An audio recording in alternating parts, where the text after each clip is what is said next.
తెలంగాణలో రేవంత్ రెడ్డి గవర్నమెంట్ వచ్చిన తర్వాత ఎక్కడ పడితే అక్కడ హైడ్రా అనేది మనుషులు ఇంట్లో ఉన్నా కూడా బుల్డోజర్లను తీసుకుని వచ్చి ఆ ఇంట్లను పడగొట్టడం, కొత్తగా ఇల్లు కట్టుకొని గృహప్రవేశాలు చేసుకుని ఒక నెల కూడా గడవకుండా ఉన్న ఇళ్లను కూడా పడగొట్టి అవి చెరువుకు బఫర్ జోన్లో వస్తాయంటూ కారణం చూపించి వితౌట్ ఎనీ ఇంటిమేషన్ డైరెక్ట్గా వెళ్ళి వాళ్ళను పోలీసులతో కొట్టించి బయటకు లాగి అక్కడ ఇళ్లను పడగొట్టడం అనేది ప్రభుత్వాలు చేయాల్సిన పని అని కూడా ఈ సందర్భంగా ప్రశ్నిస్తూ ఉన్నా. ప్రభుత్వాలు కూడు గూడు బట్ట ప్రజలకు ఇవ్వాల్సిన బాధ్యత ప్రజలది. ప్రజలు ఆ వస్తువులను వాళ్ళు సమర్పించుకునేలా, లేకంటే వాళ్ళు వాటిని సంపాదించుకునే అవకాశాలను ప్రభుత్వం కల్పించాలి. అలాంటిది వాళ్ళు జాబులు చేసుకుని నానా కష్టాలు పడి వాళ్ళు ఇల్లు కట్టుకుని ఉంటే ఈ ప్రభుత్వం వెళ్ళి కూలగొట్టేస్తుంది వాళ్ళ ఇళ్లను. ఎన్నో లక్షలు, ఎన్నో సంవత్సరాలు వాళ్ళు పోగు చేసి సంపాదించుకున్న డబ్బుతో ల్యాండ్ కొనుక్కొని ఇల్లు కట్టుకుని వాళ్ళు జీవిస్తున్న సమయంలో వాళ్ళను దిక్కు తోచని పరిస్థితుల్లో ఈ ప్రభుత్వం నెట్టివేస్తుంది. వాళ్ళను సడన్గా వచ్చి ఒక ఇల్లు కూల్ చేసి వాళ్ళను బయటకు వెళ్ళమంటే సడన్గా వాళ్ళకి ఇల్లు ఎక్కడ దొరుకుతుంది, రెంట్కైనా ఎవరైనా ఇస్తారా అనే ఇంగిత జ్ఞానం కూడా ఈ ప్రభుత్వాలకు లేకపోతే వీళ్ళు ప్రజల సంక్షేమాన్ని చూసేవాళ్ళ, ప్రజల కష్టాలను తీర్చేవాళ్ళ అని అడుగుతాం. ప్రజలకు మించిన రాజు ఎవరున్నారు ఈ ప్రజాస్వామ్య ప్రభుత్వంలో? ప్రజల ఓట్లతో మీరు అందలం ఎక్కి ప్రజలను నానా కష్టాలకు నెట్టివేయడానికి మీకు అధికారం ఎవరిచ్చారని కూడా ఈరోజు ప్రశ్నిస్తూ ఉన్నా. హైకోర్టు ఆదేశాలు క్లియర్గా ఉన్న బిల్డింగ్లను కూడా కొట్టేస్తూ ఉన్నారు. అంటే ముందు ఏం జరుగుతుందో చూసుకుందాం, ఇప్పుడు కొట్టేద్దాం అనే విధంగా మీరు ప్రజల కడుపు కొట్టి ప్రజలను మీరు కష్టాల్లోకి నెట్టి మీరు సాధించేది ఏంటి అని అడుగుతూ ఉన్నారు ప్రజలు. రేవంత్ రెడ్డి గారు, ఇది నిజంగా మంచిది కాదు. రాక్షసానందం పొందడానికి మధ్యతరగతి ప్రజలను, పేద ప్రజలను వాళ్ళ కష్టపడి సంపాదించుకున్న సొమ్ముతో తీసుకున్న ఇళ్లను పడగొట్టి మీరు సాధించేది ఏంది అని కూడా అడుగుతా ఉన్నా.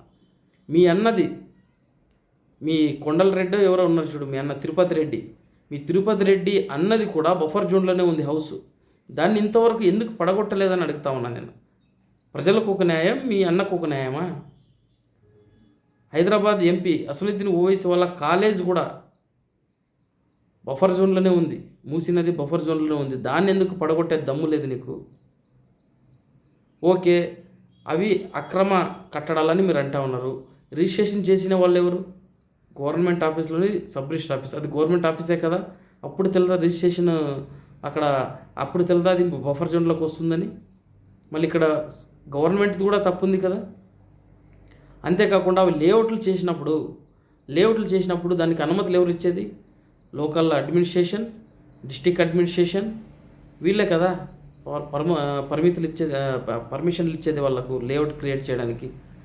మళ్ళీ ఇటువంటి గవర్నమెంట్కి సంబంధించిన ఆఫీసులే వాటిని బఫర్ జోన్లో ఉన్నాయని కనిపెట్టకపోగా సాధారణ ప్రజలు ఏ విధంగా కనిపెడతారని కూడా ప్రశ్నిస్తా ఉన్నా. వాళ్ళు తెలుసో తెలియకో కొనుక్కున్నప్పుడు ప్రభుత్వాలే కదా వాటిని గుర్తించి ఇవి బఫర్ జోన్లో ఉన్నాయి, కొనుక్కోకూడదు అని కనీసం ప్రజలకు గైడెన్స్ ఇవ్వాలి. సబ్ రిజిస్టర్ ఆఫీస్ వాళ్ళైనా చెప్పాలి కదా, ఈ రిజిస్ట్రేషన్ అవ్వదు, ఇది బఫర్ జోన్లో ఉన్నాయి, ప్రభుత్వం కూల్చివేస్తుంది అని. ఏది చెప్పకుండా మీరు కూల్చేశారు అంటే ప్రభుత్వం కూడా తప్పు ఉంది కదా. ఇక్కడ ప్రజలను అవేర్నెస్ చేయడంలో మీరు విఫలమయ్యారు కదా. మళ్ళీ మీకేంటి శిక్ష పడాలి? అక్కడ నల్గొండలోని ఖమ్మంలో ఎన్నో సంవత్సరాలకు అక్కడ బతుకుతున్న ఒక కాలనీలో వెళ్ళి వాళ్ళ చాలా పేద కుటుంబాలు ఉన్నాయి, మధ్యతరగతి కుటుంబాలు ఉన్నాయి.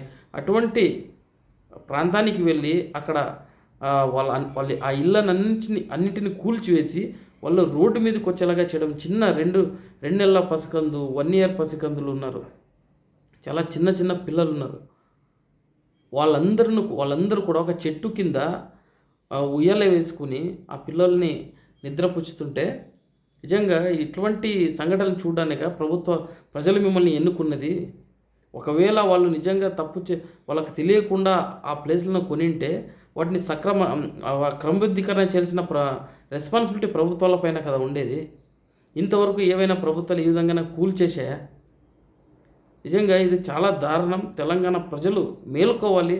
ఇటువంటి దిక్కుమాలిన ప్రభుత్వాలకు నిజంగా బుద్ధి చెప్పాల్సిన అవసరం కూడా ఉంది అని ఈ సందర్భంగా నేను తెలియజేస్తున్నా. ఇటువంటి దిక్కుమాలిన ప్రభుత్వం ఇంతవరకు ఎప్పుడు కూడా చూడలేదు. అక్రమంగా ఒకవేళ ప్రజలు తెలియకుండా వాళ్ళకి ఇల్లు లేదని చెప్పి ఏదైనా ఒక ల్యాండ్ని యూజ్ చేసుకొని అక్కడ గవర్నమెంట్ ల్యాండ్ యూజ్ చేసుకుని అక్కడ ఇల్లు కట్టుకుని ఉంటే ప్రభుత్వాలు పట్టాలు ఇచ్చి వాటిని క్రమబద్ధీకరణ చేసిన రోజుల్లో మనం చూడడం జరిగింది. ఇందిరమ్మ ఇల్లు ఇవ్వడం జరిగింది. వాళ్ళు ప్రభుత్వ ల్యాండ్ని ఆక్యుపై చేసుకుని ఇల్లు కట్టుకుంటే పట్టాలు ఇచ్చి వాటిని క్రమబద్ధీకరణ చేసి వాళ్ళకు స్వాంతనగా నిలబడ్డాయి ప్రభుత్వాలు. ఈ రేవంత్ రెడ్డి పెద్ద పెద్ద బంగ్లాల్లో ఉంటూ పేద ప్రజల ఇళ్లను, మధ్యతరగతి ప్రజల ఇళ్లను కూల్చేయడానికి హైడ్రా అనే ఒక సపరేట్ ఒక వింగ్ని ఏర్పాటు చేసి ప్రజల వాళ్ళు నిజంగా అంటే సడన్గా ఒక ఇంటి నుంచి బయటపడితే వాళ్ళకు ఆర్థిక నష్టమే కాకుండా వాళ్ళకు ఇల్లు ఉండడానికి సడన్గా ఇల్లు దొరకపోగా వాళ్ళు నిజంగా వాళ్ళ బంధువుల ముందు అయితేనేమి, సమాజంలో అయితేనేమి పరువు పోగొట్టుకునే పరిస్థితులు కూడా ఈ ప్రభుత్వం కల్పిస్తూ ఉంది. నిజంగా ఆలోచించుకోవాలి రేవంత్ రెడ్డి గారి ప్రభుత్వం ఇటువంటి చర్యల వల్ల ఏమి సాధిస్తున్నారు మీరు అనేది. ఒక్కసారి ప్రజల ఒపీనియన్స్ తీసుకొని నిజంగా వాళ్ళు తప్పు చేసి ఒక ల్యాండ్ను వాళ్ళకి తెలియకుండా కొని అక్కడ నివాసం ఉంటే వాటిని క్రమబద్ధీకరణ చేసి వాళ్ళకు నిజంగా అంటే వాళ్ళకు వాళ్ళ లైఫ్ పైన వాళ్ళ లైఫ్కు సెక్యూరిటీ ఇవ్వాల్సిన, వాళ్ళ హౌస్కు సెక్యూరిటీ ఇవ్వాల్సిన బాధ్యత ప్రభుత్వాల మీదే ఉంటుంది కదా. ఓకే, అక్కడ వాళ్ళు తప్పుగా కట్టుకున్నారు, వాళ్ళకి తెలియకుండా ల్యాండ్ కొని కట్టుకున్నారు అక్కడ, లేదంటే ఒక హౌస్ను కొనుక్కున్నారు. హౌసు పర్మిషన్లు ప్రభుత్వాలే ఇచ్చినప్పుడు దానికి బాధ్యతగా తీసుకొని ప్రభుత్వాలు ఆల్టర్నేటివ్ వాళ్ళకు హౌసెస్ కట్టించాలి కదా. ప్రభుత్వం కట్టించుకోకుండా మీరు ఏ విధంగా వాటిని కూల్చేస్తారని కూడా ప్రశ్నిస్తూ ఉన్నా. ఒకవేళ ప్రభుత్వ రిజిస్ట్రేషన్లతో వాళ్ళు ఆ బిల్డింగ్ను కొనుక్కొని ఉంటే దానికి బాధ్యత వహిస్తూ ప్రభుత్వం కంపెన్సేషన్ అన్నా ఇవ్వాలి కదా. ₹1,00,00,000 కొనుక్కుంటే ₹1,00,00,000 డబ్బులైనా ప్రభుత్వం ఇవ్వాలి కదా. ఇన్ని లోపాలను పెట్టుకొని అమాయక ప్రజల ఇళ్లను పడగొడతా ఉంది అంటే తెలంగాణ ప్రభుత్వం నిజంగా ఆ ప్రజలు ఈ ప్రభుత్వాన్ని ఏ విధంగా భరిస్తున్నారో ఒక్కసారి ఆలోచించుకోవాల్సిన అవసరం ఉంది. నిజంగా చాలా దారుణం రేవంత్ రెడ్డి గారు. ఇటువంటి ప్రభుత్వాన్ని ఇంతవరకు ఏ ముఖ్యమంత్రులు కూడా నడపలేదు. పేద ప్రజలపైన మీ అక్కసు, పేద ప్రజలపైన మీ నిజంగా మీ ఏదైతే డామినేషన్ ఉందో దీన్ని దేవుడు కూడా క్షమించడానికి కూడా ఈ సందర్భంగా తెలియజేస్తాము.